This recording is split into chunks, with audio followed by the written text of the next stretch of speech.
What's up, good people? Thank you for clicking play on another episode of Big Man, Tiny Kingdom. Happens every year. All you hear are the complaints about how hot it is, the experts warning people to avoid the sun, protect your skin, wear sunscreen, stay indoors when you can on those really high heat days.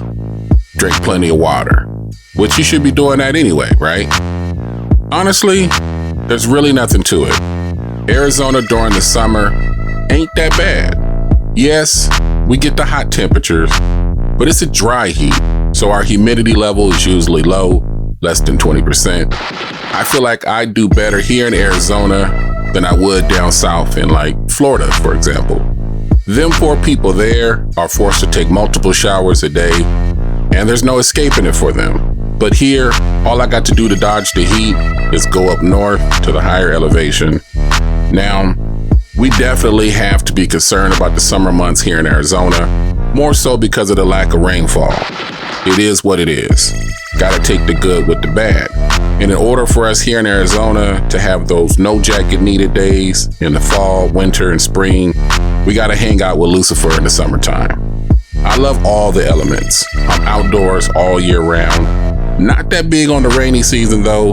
That comes from being traumatized with too much of it when I was living in Washington State.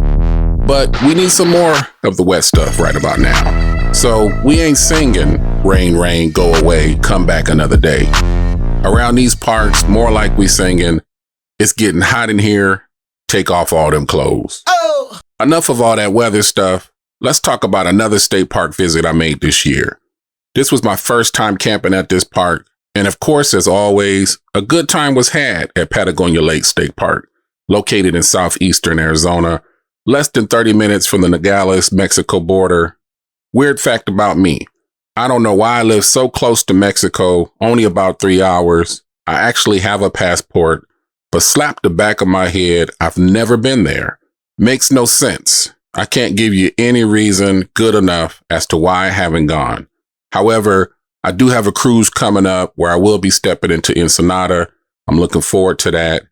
But I need to get myself to Puerto Penasco, aka Rocky Point. Time to just make the plan, take the drive, and make it happen before I end up regretting later that I never got to go. My time at Patagonia Lake was not a very long one, just a couple days. It was part of a combined trip to another Arizona state park that I've already talked about here on the podcast. It's about an hour away from Kartchner's Caverns. I was on vacation, stayed at both during that road trip, lodged in a cabin a few days at Kartchner's Cavern, and tent camped the rest of the days at Patagonia. Lots to get into at the park. There are 265 acres of a man-made lake. Part of the lake is dedicated to people wanting to get out in the water for some swimming. It has a beach. And I think for that reason, it was a little busier than what I've been used to at the state parks.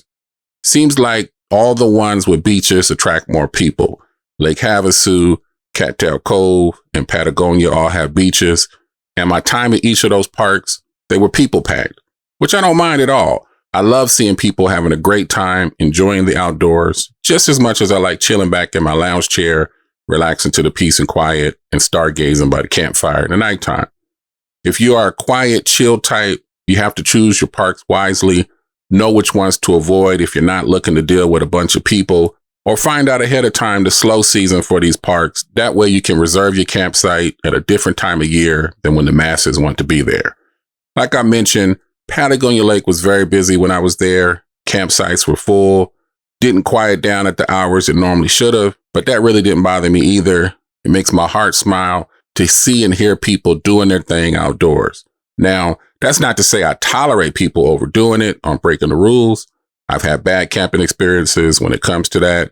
But even though people were partying and kids were playing and music was bumping, it wasn't at the level of disrespectful. This is a fun on the water type of park, in my opinion. There's a marina there. You can rent you a water toy, like a pontoon, to get out on the lake if you like. But aside from those type of fun activities, you can get some hiking in. There are some beautiful trails nearby to explore. The Overlook Trail, the Sonoyta Creek Trail. I don't know where I put my binoculars. I wanted to bring them, but I just can't recall where I last left them. I know they ain't lost. They just hiding from me somewhere. Eventually they will show up, and I'm told that Patagonia Lake is one of those parks where you can get you some good use out of your binoculars. The birds got it going on there. Catalina State Park, which is also in the Southeast region, as well as Dead Horse Ranch and Cottonwood, are some other good bird watching parks. Dead Horse Ranch has a pretty good bird watching festival that they host every year. I don't know what got me interested with bird watching, but I do find it fascinating. I think more of the thrill is hearing the birds singing. I have a musical background. Sounds of all types are soothing. What it is for me is the relaxation element that I get with being outdoors. Stargazing is another recreational thing that is appealing to me. Therapeutic for me. When I'm camping, hiking, fishing, sitting around the campfire, my brain activity is so at peace, not distracted by anything other than the moment. I love the vibe, and Patagonia Lake added another level of peace for me because it showed me the importance of being around people, the ones with a similar pursuit of happiness as you. Now, I didn't know any of those people, and none of them knew what seeing them having fun with their loved ones did for me in that moment. I'm not very big on crowds. I've always been that way before COVID, but it increased even more so during the height of the pandemic. I avoided large gatherings. Don't know why that is, just my personality. And because of it, I have passed on a lot of events that I've been invited to, things that I was like, oh, that sounds fun. And then I end up not going. But lately I've decided to change that.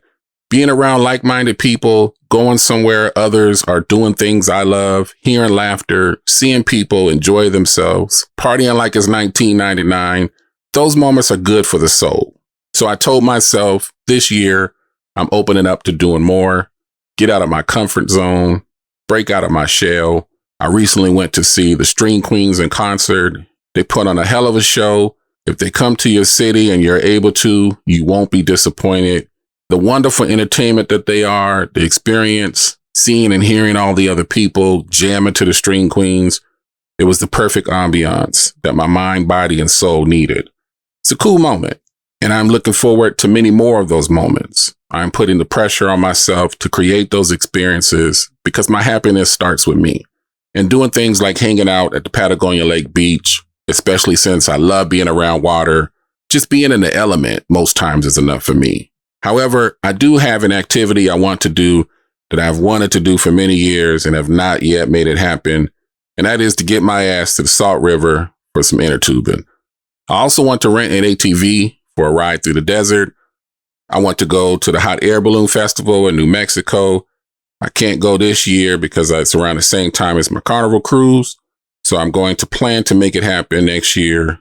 I can go on with so many activities I want to cross off my bucket list, but this is about Patagonia Lake State Park. It's definitely a spot I recommend.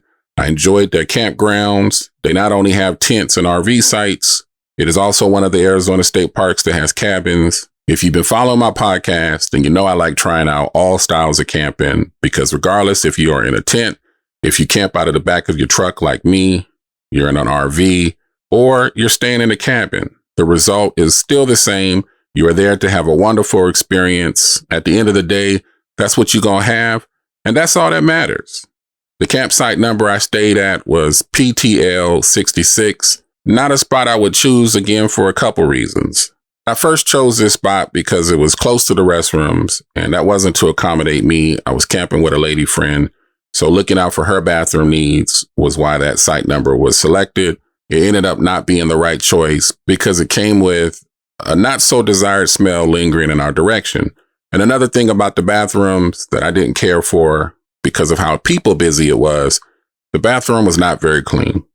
The park staff did clean it in the morning. I saw that, but it was just too much traffic to keep up with the one daily clean that they do. Wasn't that major of an issue for me, probably more so for my friend because I always bring my privacy tent set up. Yes, I'm bougie like that. I like to have my own portable bathroom situation. Gives me the peace of mind that I'm a little safer and sanitary from other people's germs. Another reason why I wouldn't pick that same spot again is closer to the entrance of the campsites, so there's more traffic to disturb you. It's also close to the convenience store that they have at the park. I first thought that would be a good thing in case I needed to buy something, but nah, it turned out not to be. It's a spot with a consistent flow of in and out traffic. So again, something else to disturb you. And last reason I wouldn't pick it again is I didn't have a good view of the park's landscape. I would prefer water view. So next time I visit the park, I will select a different spot to accommodate what I like and to get me as far away from the bathrooms as possible. If I decide to bring a female friend with me again, sorry in advance, ladies, you're going to have to use my outside bathroom or pee dance and hope you make it in time to the public one. That's my 2 cents on Patagonia Lake State Park. Thumbs up for sure. Now it's off to my next destination. And of course, I'm heading up to northern Arizona to escape some of this summer heat. We've broken the record for consecutive days above 115. So here I come, Williams, Arizona, where there's some rain and the temperature is less than 100. Peace and blessings, good people. Whatever you're getting yourself into, make sure you do it real big. This is Big Man, Tiny Kingdom.